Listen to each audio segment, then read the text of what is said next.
नमस्कार, न्यूज 11 में आपका स्वागत है। मैं हूं आपके साथ आदर्श तिवारी और सबसे पहले आपको भोपाल से बड़ी खबर बताते हैं, जहां लोकसभा चुनाव पर कांग्रेस की बड़ी बैठक। कांग्रेस कार्यालय में चुनाव समिति की बैठक है। 29 लोकसभा सीटों के प्रभारी इस बैठक में शामिल होंगे। लोकसभा प्रभारी की रिपोर्ट तैयार होगी। जो रिपोर्ट तैयार की गई है उस पर चर्चा होगी। लोकसभा प्रभारी की तरफ से जो रिपोर्ट तैयार की गई है उस पर चर्चा की जाएगी। कांग्रेस की चुनावी रणनीति पर भी मंथन होगा। दोपहर 2 बजे चुनाव स्क्रीनिंग कमेटी की बैठक है। रजनी पाटिल की अध्यक्षता में स्क्रीनिंग कमेटी की बैठक है। दिग्गजों के चुनाव लड़ने पर मुहर लग सकती है, तो लोकसभा चुनाव पर यह बड़ी बैठक एक के बाद एक होने वाली है।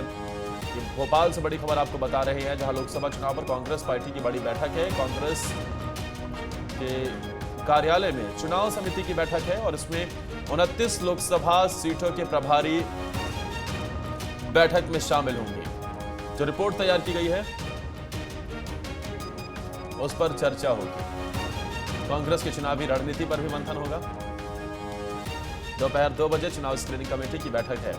रजनी पाटिल की अध्यक्षता में स्क्रीनिंग कमेटी की बैठक होगी, तो दिग्गजों के चुनाव लड़ने पर भी मुहर लग सकती है।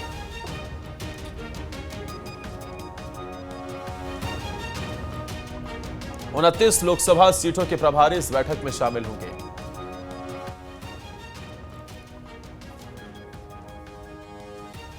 और इस खबर पर ज्यादा जानकारी के साथ भोपाल से हमारे सहयोगी अतुल सीधा जुड़े हुए हैं। अतुल, एक तरफ भारतीय जनता पार्टी की बैठक होने वाली है, तो वहीं कांग्रेस भी इस मामले में बिल्कुल भी कमतर नहीं है। अब आज जो बैठकें होने वाली है वो किस लिहाज से महत्वपूर्ण और कौन कौन उसमें शामिल हो रहा है, क्या रणनीति यहां से बनती हुई दिखाई देगी? क्या न्याय यात्रा पर भी फोकस होगा?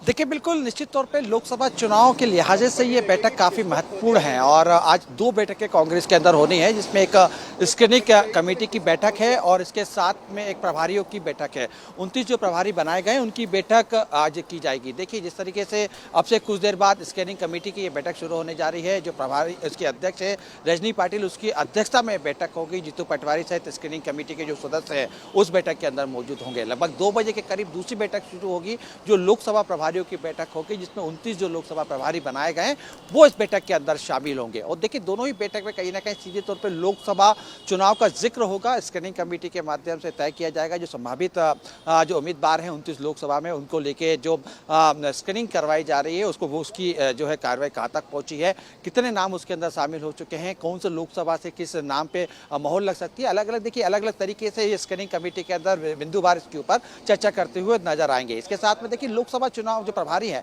उनसे भी कहीं ना कहीं फीडबैक लिया जाएगा कि आखिर जमीनी स्तर पर चुनाव को लेकर कितनी पार्टी की तैयारी हो चुकी है और स्थानीय तौर पर कार्यकर्ता कितने इसको लेकर तैयार है। क्योंकि देखिए, विधानसभा चुनाव में जिस तरीके से हमने देखा था कि मध्य प्रदेश के अंदर कांग्रेस को भारी शिकस्त मिली है, उसके बाद से तमाम जो कार्यकर्ताओं का मनोबल जो है गिरा हुआ है। हालांकि देखिए, लोकसभा चुनाव है और एक बार फिर से पार्टी चुनाव के दौर जाएगी, तो ऐसे में पार्टी कार्यकर्ताओं में कितना उनको बूस्टअप दिया जाएगा, किस तरीके से चुनाव की जो रणनीति तय की जाएगी, वोट परसेंट किस तरीके से बढ़ाए जाएंगे, जातिगत समीकरण इसके अंदर क्या रहेगा, और खासतौर पर राहुल गांधी की जो भारत जोड़ो न्याय यात्रा निकाली जा रही है उसकी किस तरीके की तैयारियां हैं, इन तमाम चीजों को लेकर इस बैठक के अंदर अलग दो बैठक हो रही है, इसके ऊपर चर्चा की जा सकती है।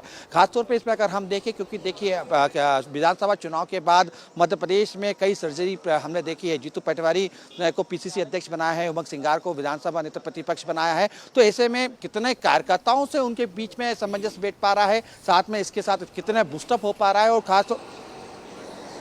और जिस तरीके से हम देख रहे हैं कि सीधे तौर पर आने वाले दिनों में क्या होगी, ये तो देखने वाली बात होगी। लेकिन जमीन पर कांग्रेस पार्टी कैसे मजबूत होगी, ये तो आज से और अभी से ये कदम उठाने होंगे। क्योंकि कांग्रेस पार्टी एक तो हिंदी बेल्ट में ये कहें कि पूरी तरीके से सफाया हो गया है, यहां से लोकसभा की बहुत ज्यादा सीटें जाती हैं, उस पर फोकस होना चाहिए।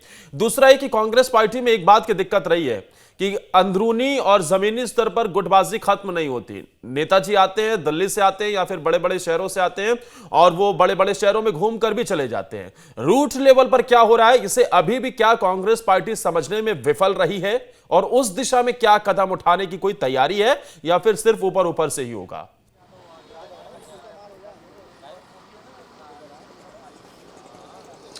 देखिए, निश्चित तौर पे कांग्रेस की सबसे ज्यादा अगर हम कमजोरी देखें तो आपसी जो खींचतान देखिए निकलती है, वही इसकी कमजोरी रहती है।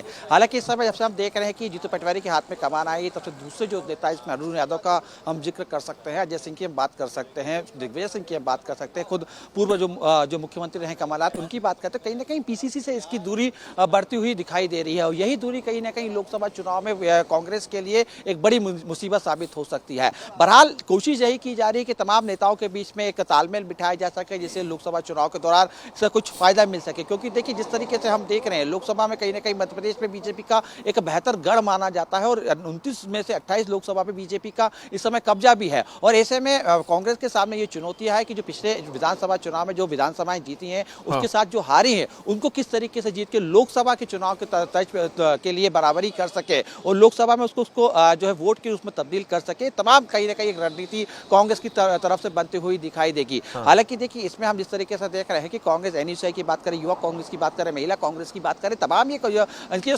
जो संगठन है, मोर्चे हैं, उनको जमीनी स्तर पर लाने की तैयारी कर रही है। इसको लेकर बाकायदा जीतू पटवारी ने तमाम लोगों से बैठक भी करी, तमाम अध्यक्षों से मुलाकात। में तो जमीन आसमान का